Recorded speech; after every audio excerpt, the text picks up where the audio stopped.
If you like what you've been hearing from the 812, now you can show your support by becoming a patron. We bring you an average of a dozen original half-hour interviews a month with the movers and shakers that help run our community, discussing the most important local issues of the day. It's a great way to really get to know the place where you live. We're looking to do more like transcripts and extra segments, but it's a lot of work. Becoming a patron, however, is not. Just visit our website at the812show.org and click on the button marked Support the 812. And thank you.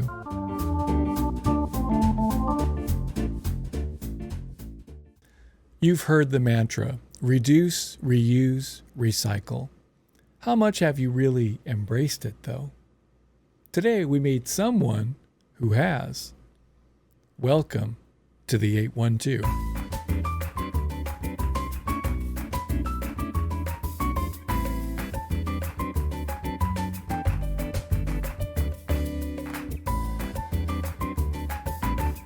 Hello, Bloomington. I'm Steve Volan, your host. A very happy Friday to you. Diverting waste from the environment is a value held dear by most Monroe County residents. There is a local government agency independent of Monroe County or its settlements that oversees the management of solid waste, not to be confused with human waste, which is managed by City of Bloomington Utilities. That's another show coming soon. No, it's the Waste Reduction District of Monroe County. They deal with garbage and recycling. And it's a taxing district like the library or the school corporations with a separate line item from Bloomington or Ellettsville or Monroe County on your property tax bill. Our guest today is Elisa Pokral, the Community Outreach Coordinator for the Waste Reduction District. She conducts tours, seminars, and K-12 classroom presentations, and generally spends her time advocating for the environment. Today she tells us about the district, its services, and how she approaches her job. Basically, for her, every day is Earth Day. There's no lineup segment today, since rarely are there meetings of the public business on Fridays. But we do have a last pitch for you about a recently evolved facet of grammar unique to governments. So now we go straight to today's interview. Batter up.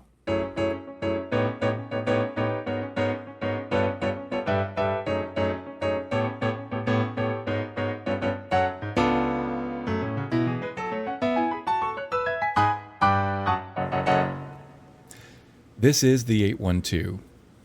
I'm Steve Volan. Our guest today is Elisa Pokral. She is the Community Outreach Coordinator for the Waste Reduction District of Monroe County. Elisa Pokral, welcome to the 812. Thank you. Glad to have you here. Even though I know that the title of the district used to be even longer, that's still a mouthful, the Waste Reduction District of Monroe County. What is that? Tell us what that is. Well, the Waste Reduction District's mission is to promote and contribute to long-term sustainability and a healthier environment. So we want to reduce waste, and our role as the district is to mitigate climate change and improve environmental quality both locally and globally. And so we are involved in conserving natural resources, in preserving the environment by reducing, reusing, recycling. There's of course, a famous mantra. Yeah. Exactly, and rethinking what we purchase, how we use it, how we dispose of it. And it's basically bringing awareness of connections and environmental literacy into our community. That is a very tall order, it It sounds is. like. Now, I do happen to know that this used to be called the Monroe County Solid Waste Management District. Otherwise known as gogreendistrict.com. That's right. And it had that domain name. But this is no ordinary organization. This is not a nonprofit. This is a government entity. It is a government entity, kind of like a not-for-profit, though, you could say. But Well, I'm sure you guys aren't raking in the green. No. Even though you're trying to make the place more green. It is a state-mandated agency. And, of course, recycling is not free in that, we can drop things off free of charge for the most part, with exception of certain items, but it does cost. We have to put some effort into thinking, how can we do this? How can we recycle more things? How can we make it economically feasible? Right, but I mean, there's a broader mandate. I mean, the city of Bloomington provides trash collection to buildings of 4 or fewer units, so single-family homes and the like. But outside the city, there is no public sanitation service. So at least no one that picks up from the home. So people outside the city but in the county, how do they get their trash and their recycling removed? We have 5 drop-off recycling centers strategically located in Monroe County. 4 of them are rural recycling centers, and our South Walnut Recycling Center is the largest recycling center. Got it. So you all don't take trash, you just take recycling. The 4 rural recycling centers do take trash, but in orange bags. So it's called the Orange Bag Trash Program. So if they don't contract with the waste hauler, or they're, for instance, cleaning out a home of a relative, a friend, or whatever, and they can put trash items in there. So we don't want them to put recyclables in there, because our 5 recycling centers are for the drop-off of recyclables and orange bag trash. However, the 4 rural sites take the orange bag trash, not South Walnut. Okay, well, we have a lot to catch up on here. So, all right, where does somebody get an orange bag so that they can put their trash in it and take it to a waste reduction District of Monroe County facility? Okay. They can purchase those at major grocery and hardware stores in Monroe County, and there are 2 different sizes of the bags. They're very inexpensive, and so they get a roll of those bags. So they can either get the small or the large size, and that's what they would put their trash items in. Okay. And the district runs 5 facilities now. The main one is the one on far South Walnut Street, what, at 34 something? 3400 South Walnut Street. Okay, and so that is the biggest recycling center in Monroe County. Correct. And then there's 4 other ones. Where are those? Well, we have one in... Checking her cheat sheet here. I see a map. Okay, of course, the Ellisville Recycling Center. Ellisville's Recycling Center is pretty large, too. And then the West Side Recycling Center, the Northeast Recycling Center, and then the South Side Recycling Center. Now, isn't that the one we just talked about? The South Walnut Recycling Center is the main one at 3400 South Walnut there's a South Street. Side one? There's too? a South Side Recycling Center, 400 West Stillman Road. So it's even farther south Yes. than the solid waste district. Yes. The main facility. Okay. But but you don't collect the city's trash, is that right? No, we do not. The city has their own. They contract with Republic Services. We contract with a number of different businesses. About 8 or 9 of them, because remember, we want to get the most for the recyclables that we can. Oh, I see. Currently, we contracted with Republic Services, but one of the big changes that will occur June 1st is we'll be contracting with Rumpke. Okay, and they built a new facility. They did. Yeah. A glass facility, a transfer station, okay, which is actually very close to Republic Services. Well, why don't we define those terms too? So, in other words, once you collect all that material, you collect recycling at South Walnut, you collect recycling and trash at the other 4 places. Where does all that material go? That material then gets picked up by our contractor, by currently Republic Services, but it will be Rumpke in We'll June. talk about that in 1st. a second. Okay. So it's picked up by Republic Services, and then it's sent to their transfer station. They take it to their transfer station. What is that? A transfer station is where both trash and recyclables go, okay, separately. And then from the transfer station, it is sent out to wherever that company sends their recyclables and trash to. For final disposal. For final disposal. Now, the trash, for instance, the trash would go to a landfill. That's generally how it works. And then the recycling goes to various contractors they might have. Various contractors that that manufacture recyclables. Let me reintroduce you. Our guest is Elisa Pokral. She is the Community Outreach Coordinator for the Waste Reduction District of Monroe County. All right, so trash and recycling go to a transfer station. You said that we're going to change vendors soon. Now, I mean, what I recall, and I served on the Solid Waste District's board before it was renamed for a long time. There was only one game in town. Right. There was only one transfer station in town, but I understand there's a second one now. Right. Rumpke has a new facility. As of June 1st, we will be contracted with Rumpke instead of Republic Services. So they built a transfer station. They did. They built too. a transfer station, and they have 4 bays. Bays are areas where the material goes to. Sure. So, for instance, one of them would be glass, and that glass would then be sent to Dayton, Ohio, where it's processed and sent off. They have a company who will buy it from them, in other words. Right. Okay. And then there's a bay for trash, okay? And there's bay for source separated items. So in other words, recyclables that were already sorted before they got to Rumpke. Correct. Okay. Like we have at our facility. Yeah.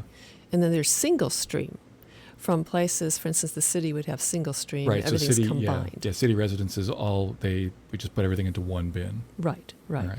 And by contracting with the Rumpke, we will have save about $60,000 a year. It's a $60,000 a year savings when you consider all the factors. That's great. Yeah. Well, okay. So why is glass? We put glass in the city. We put glass into the bin along with everything else. Why do they have a separate bay just for glass? Because it's easier to process. There's less contamination. So it's when you have things that are source separated, they're cleaner. Yeah. They're actually cleaner. Right. So you can get more value for it. And then when you process it and it's taken to a business, it's easier and there's less contamination. Right, but glass, isn't glass one of the things that they're separating out? But it gets a whole bay. It gets a whole bay because that's how they've done it at Rumpke. Right. Yeah. All right, so back to waste reduction district facilities. So the main facility at South Walnut has big roll-off containers for every different kind of recycling I can think of. There's like brown glass and green glass and clear glass and aluminum and paper. Mm-hmm. So you can go there and you can separate your own recyclables and throw them out that way. That's correct. You just look at the marked bin, or we have an attendant there, so you can always ask the attendant if you have questions. And what else can you take to the South Walnut District, the main facility? We have a number of different services that are based there at South Walnut. So household hazardous waste is a big one. Okay, what's that? And household hazardous waste includes things that just common materials, mainly common materials that people use in their daily lives that, if disposed of improperly, can cause a lot of problems. Oh, like what? Oil, gas, as well as cleaning materials, over-the-counter medications, things like that. That's a wide variety of things. Let's go back to oil. When you say oil, you mean like motor oil? Motor oil. Or cooking oil? Sometimes they take cooking oil, but motor oil is Okay. something that they would take. Okay. Electronics is another thing that we take, a whole variety of different electronics, from light bulbs on to televisions. And most electronic items are free to drop off to be recycled, but there are some, like televisions, things with a screen of 7 inches or larger, that have a $20 recycling fee. Okay. So if you want to get rid of a TV screen, you need to pay $20 to dispose of it properly, but everything else they'll just take. Correct. Batteries? Batteries are also accepted, Freon appliances, but with Freon appliances, we have to remove that Freon, and there's a $20 Freon fee. But think of all electronics we use in our daily lives. Oh, yeah. It's Yeah. incredible. I have taken my share of what I think you call it e-waste Right. down to the South Walnut facility. Can you take any of those things to the other facilities, or is it only South Walnut? You can take the things that have a fee for it, the Freon appliances and the televisions of 7 inches screen or larger, you need to take to the South Walnut Recycling Center. But we do accept all sorts of electronics as well at the 4 rural recycling centers. There's just a little shed there, and you just ask the attendant, tell them what you have, and they will take it from you. So let's talk about what you do. You are the community outreach coordinator. I take it there's a whole lot to know. Just what we talked about so far is plenty to know. What does your job entail? Okay. My job entails going to classrooms K through 12 and adult and some preschool too. Any organization that wants me can just give me a call, basically, and the presentations that I do are free. They're interactive, so people are not sitting listening to a lecture. They're designed on a variety of different environmental topics that tie in with our mission, that educate people about environmental stewardship, that inspire them and motivate them. And those three together are really important. So my presentations are not dry. And my background is I'm not a scientist, okay, and some scientists have a little difficult time in explaining things to the public. I come from a media background and a performing arts background. So I do these things in very interesting and creative ways. Okay. But I think a lot of what you do is going into schools to explain, Right. Recycling. Like what's the school presentation like? Well, the presentations, first of all, I have one on recycling, which incorporates the 3 R's. And I do that for different grade levels, even adults. And then there are others on habitat, because we have to understand the connections between what we do with what our habitats are, what is a habitat, how can we keep it pollution-free and help it. Not to be confused with another idea commonly associated with the word habitat, which is the organization Habitat for Humanity. Yeah. People often call it habitat just... So that's Right. you're talking about the habitat in general, the environment. Environmental habitats. And then also composting and butterflies, things that tie in with household hazardous waste, too. A lot of these do, with our water quality.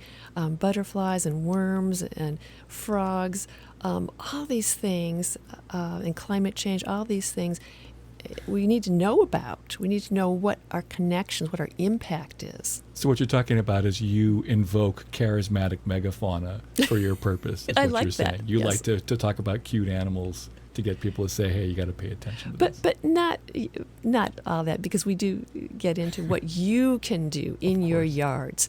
And so... Well, let's talk about that in the next half. Our guest is Elisa Pokral. She's the Community Outreach Coordinator for the Waste Reduction District of Monroe County. We'll be back after a break. This is the 812.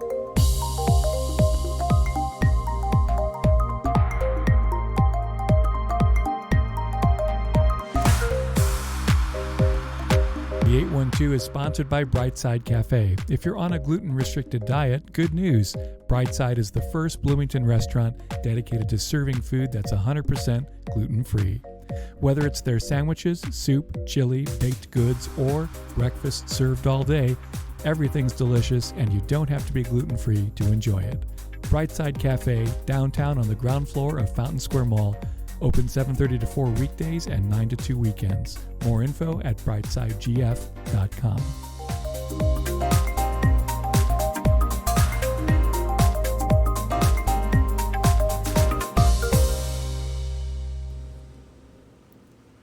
This is the 812. We're back with more of our interview with Elisa Pokral, the Community Outreach Coordinator for the Waste Reduction District of Monroe County.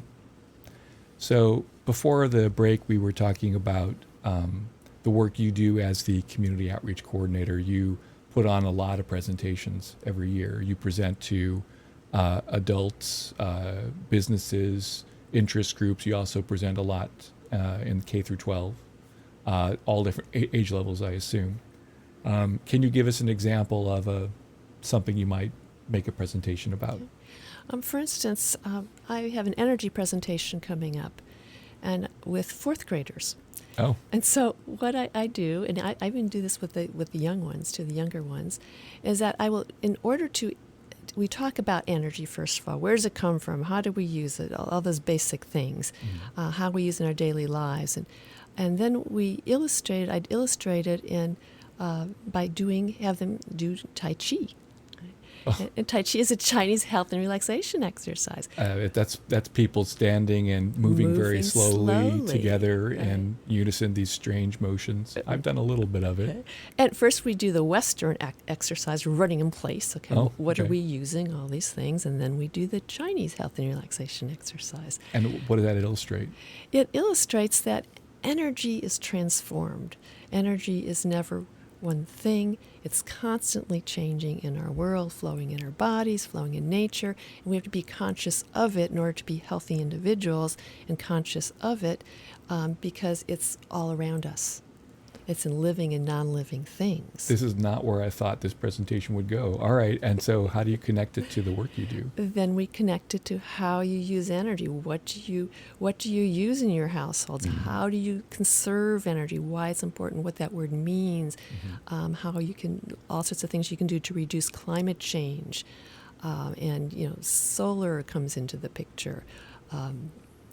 So it ties in a lot with the fact that every day is a possibility to help the earth. And by helping the earth, we help ourselves. And then how do you tell them how they can help the earth by not just throwing stuff away willy-nilly?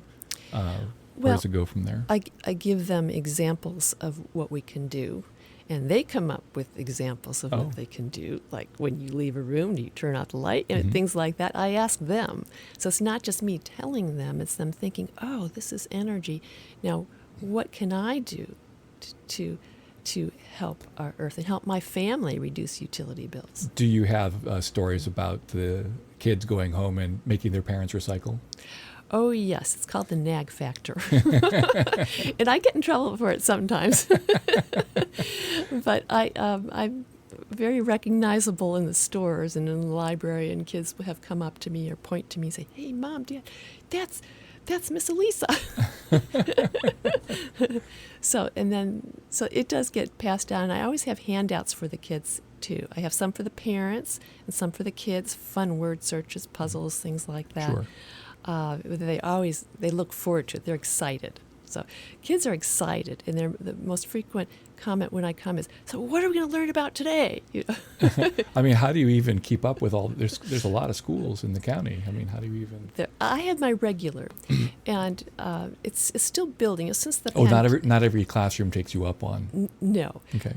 Some schools have me do one or two grade levels. I usually don't do one class at a school. I do a grade level. Oh, I see. So my schedule gets pretty full, even with several schools. But I am available to anyone who will call me. I will try to fit them in. I ask them not to call me just in the spring for Earth Day because I book in August, and I'm booked for. When I do that, I book for the academic year. Wow. So they need to call early. Wow. Well, speaking of Earth Day, let's talk briefly about what you're planning for Earth Day. Well, each Earth Day it's been a little different. Because sometimes we give away free tree seedlings. But this Earth Day, we are offering, again, discounted compost bins and rain barrels. Now, there's a national focus to increase the number of people who home compost.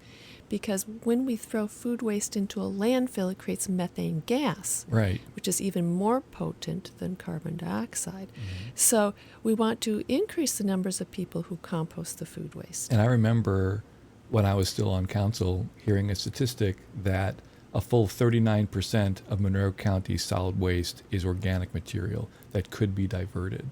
So that's a huge amount that we could be taking out of the waste stream. Right. I think it's actually 40%. It's even more, 40%. I mean, either way, we're close. It's 40%. I mean, that's a lot. That's a huge chunk of the waste stream. It is a huge chunk. And this is one reason why we go with this company every year, because they're quality bins and the rain barrels. The rain barrels are another aspect that people need to think more about. Right now we're waiting for the snow to melt. Sure. But in the spring, in the summer, in the fall, you can use rain barrels and you can conserve water, and it saves about 40%. And so you mean you're saying that having a rain barrel saves on your water bill? It cuts your household water utility bill by up to 40%. If you, in other words, you use that water to water your lawn or something. Water your plants, indoor, outdoor, or the other uses of cleaning off tools, different uses that you have for water outside. In other words, don't be tempted to turn on the hose. Right. Put your hose in the rain barrel and use that to clean things outside. Now, you don't want to, put that water in food, animal. You don't want to feed that water to. You don't want to use the water for animals or human consumption, but it's for other uses that you have. Okay, so Yeah. rain barrels and compost Compost bins. So a bins. compost bin you just have outside, and you would put all your food scrap in there. But isn't there something of a science to managing a compost bin? And that's another session that I have. And Oh, I give a workshop every June on Compost Bin 101. that's So, something I think I need to take. yeah. So And what's the deal okay. of the Earth Day deal? The Earth Day deal is that if you go to wastereductiondistrictorders.com, you can order these bins. It's 50% off retail, Oh, and there's no shipping cost. oh, good So- price. And it's difficult to find good quality ones in some of the stores. So the company that we work with, and I have these inside of my house, so I know how good quality they are. I've had Okay. them for quite a few years. Something I want to say about the compost bins is, although with the rain barrels you use them, you can't use them in cold water. You have to detach the rain barrel starting about from Thanksgiving until March or so. But with the compost bins, you compost year round. Mm. Right? And so that's something that you can reduce that food waste year round. Hmm. There is a science into it. You were asking me the science, in that people are a little too analytical about it. But like in that workshop, I teach people what exactly to put in there. Yeah, that's what I meant. Yeah. But you just throw it in there. You don't have to weigh it. You don't have to mix Don't you have to it put even. something into it after? Don't you have to sprinkle dirt or something You on do it? have both sources of carbon and nitrogen. Carbon refers to the dead matter, dry leaves, twigs, things like that, or straw. And the nitrogen refers to the things that were once living, like grapes in your fridge that get moldy and things like that. Just the food waste, okay, the green stuff. Yeah. So you can even put grass clippings in there, but I'd probably encourage people to just leave the grass on the lawn, just on the lawn. So yes, there are a variety of foods, and we go over that in workshop. They can always call me. I have year-round consultation for the use of compost bins and rain barrels. Our guest, by the way, is Elisa Pokral, the Community Outreach Coordinator for the Waste Reduction District of Monroe County. Now, again, that organization changed its name, at least when it was called the Monroe County Solid Waste Management District, which was a mouthful. I mean, I was on the board for a number of years. It's not a city function, and it's not a county function. It's a separate taxing entity from both of them, right? Correct. Mm-hmm. And the board is made up of elected officials from all the other entities. I think there's the county commissioners are on the board, and a member of the city council, The and a mayor. member of the town council of Ellettsville, and a member of the Monroe County Council. So it's all elected officials, and they can collect. Do they collect a tax? Is there a household waste fee? We get property tax. We get revenue from property tax and the sale of orange bags. Right. So it's like Plus the the sale of recyclables. it's like the library board. It's a separate entity that gets tax dollars. Right. Yes. Right. And then there's also a Citizens Advisory Committee. Can you tell us what that is? Citizens Advisory Committee is composed of a group of individuals, private citizens, and actually members of other waste entities that are interested in waste reduction. And so they work on different projects. They come up with different projects. The latest project that CAC has, referred to them as CAC, is that they're working on a project where they want to get more people to compost, home compost, but in a way that they can share properties so people can drop off at certain locations food waste. Now we have about 200 people who responded to a survey, and we're going through that, so we haven't settled on different places to do that, but we'd like to do a pilot program on that once we get a better view of what are the possibilities for that. But meanwhile, we want people to home compost, because that is a nationwide trend. Yeah. Oh, yeah. But back to the CAC. So can anybody join the CAC? Anybody can join. They just have to write a letter asking to join, and the letter needs to be sent to our executive director, Tom McGlasson Jr. at the district. And how often, the board I think meets monthly. How often does a CAC meet? They meet monthly as well. Okay. And the board just decides who to accept on the Citizens Advisory Committee. And is it a big crowd? Do hundreds of people come to this? Does anybody come to it? I think maximum is 10 people. It kind of Okay. varies through the year with, yeah. All right. There's room. In other words, it's not too crowded an event. No. All right. So, in general, like, how would you say what's your philosophical approach to the job? I mean, this is a mission that goes back to, as you say, the first Earth Day. Since the 70s, environmentalism has been, an abiding philosophy, although it's been more and less popular over time, and it may be waning as we speak with the new administration. But how do you go about thinking about your job in general? I think more people need to think like indigenous people. Indigenous people centered their life on nature, community, and family. They knew about what it was to have a unified, they knew oneness, the concept of oneness, of unity, because they knew they were connected. And because of their experience, because of this mental attitude and spiritual attitude, their perception expanded, so they knew that the environment was just not separate from us. It's part of us. We are part of the environment. And when we think we're separate from it, that's when crises occur. That's when climate change occurs. And so I liked, my philosophy is that I promote in my sessions, and the district promotes conscious living, really. We're talking about, hey, don't throw that out, okay? Should you have really purchased it in the first place? How does what you purchase and use and dispose of impact the earth? It's conscious living. We're knowledgeable about the laws of nature. That's indigenous wisdom. And then there's mindful consumption. So conscious living is one. Mindful consumption is another concept that I get across, because we need to think more of, have a circular mindset, a circular mindset. In other words, do I need to buy this thing? Do Right. I really need to buy this thing that has a, material that I have to get rid of, that I have to throw away? And if we throw it out, where does it go? Does an elf take it out of my trash? No. It goes to the landfill. And I take it the new transfer station has a landfill that's closer to the city. Medora. Yeah, and so that's going to be less carbon impact for the trucks that take it to the landfill. Correct. That'll help a little bit. Correct. Yeah. Correct, yeah.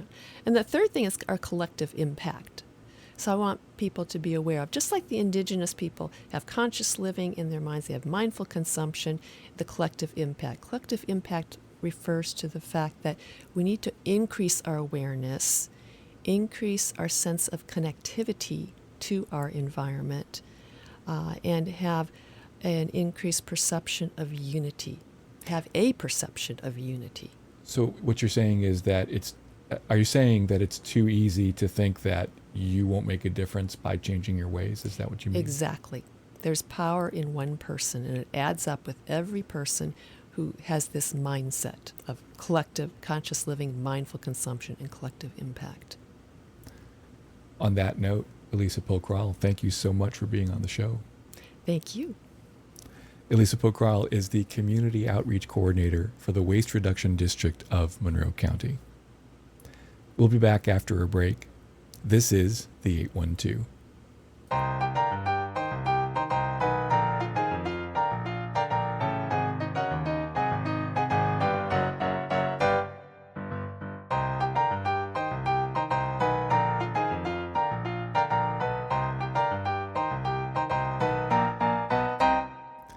And now the 812's quick editorial segment. The last pitch for today is called Exonerative Grammar and the Automobile. Our pitch clock has 120 seconds. Time starts when I finish saying the next three words. Let's play ball.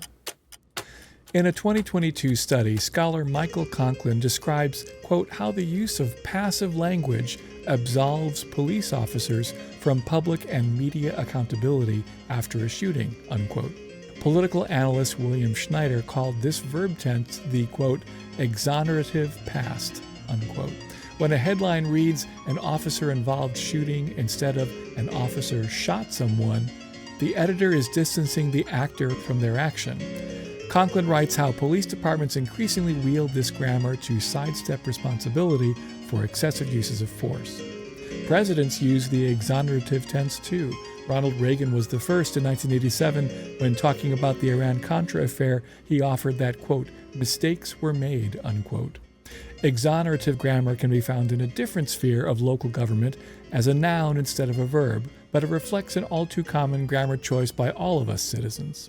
When a driver crashes their car into a tree, or another car, or a bystander, how many times have you heard, or said yourself, that, quote, the car got into an accident, unquote?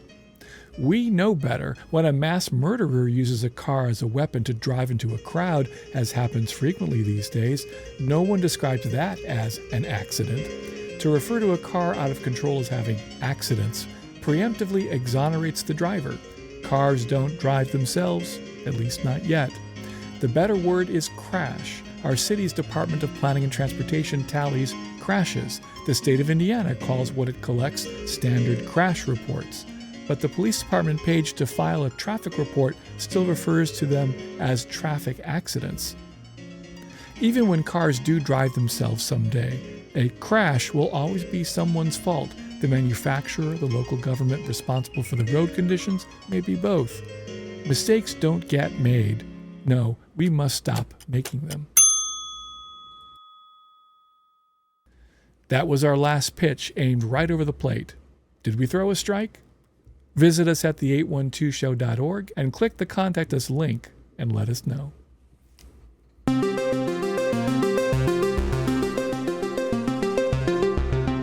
On the next episode of the 812, we welcome back Christopher MG from the Greater Bloomington Chamber of Commerce to talk about a raft of issues on their radar, from public transit and studies of corridors like Indiana Avenue or the College and Walnut Pair, to State House negotiations over dedicated bus lanes or a food and beverage tax carve-out for Ellettsville. Tune in next Monday for one of our most entertaining guests. Kelly Kuglich co-produces the show. I'm Steve Volan, the host and executive producer. Taryn Marks is an associate producer. The 812 is a production of Platea Media. Thank you so much, Bloomington, for recycling, yes, but reusing better, but reducing best of all. Get back episodes of the show wherever you prefer to get your podcasts, or at our website, where you can now also become a patron of the show just by clicking the support button. All at the812show.org.